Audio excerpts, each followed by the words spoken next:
Živijo! Evo, danes sem se odločil, da bom vzdrževal malo svoj videz in gremo na tretjo temo, vzdrževanje vroče kadi.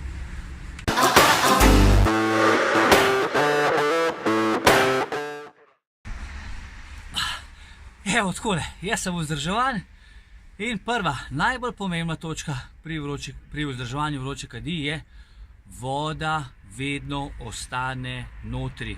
Vedno, ne glede na mraz, sneg, dež, bilo kakšno vreme, bilo kakšen letni čas, voda mora biti noter.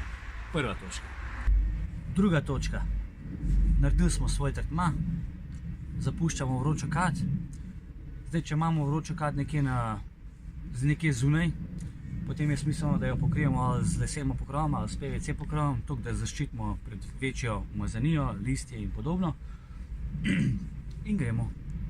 Potem, ko ponovno želimo uporabiti vročo kad, to se pravi po parih 10 dneh, mogoče tudi kakšen mesec, vodo odstranimo, vzamemo ščetko v roke in zdrgnemo vse alge, ki so se nabrale okrog robu in po površini. Damo frišno vodo noter, oziroma svežo vodo noter, spet zagrejemo in je spet vroča kad pripravljena za uporabo. Ok, številka 3. Med letnimi časi se bo na lesu to najbolj poznalo. To se pravi, les se bo mogoče malo zrahljal, ker bo pač pod različnimi vplivi od vročega do mrzlega.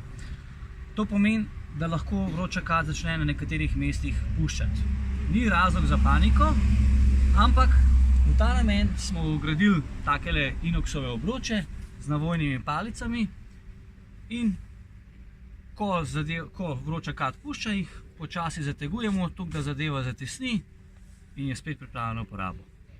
Ok, naši dragi posluševalci, hvala, ker ste me še danes poslušali, tokrat res zadnjič tema o vročih kadeh, vzdrževanje. Povedal sem vam najbolj pomembno stvar, voda mora biti vedno noter, vse ostalo pa nekako po kmečki logiki. Tako da, veseli me, da se naslednjič spet vidimo in upam, da bo naslednja tema, mogoče serija tem, še bolj zanimiva. Do takrat pa spremljajte nas, lajkajte nas in uživajte. Čau!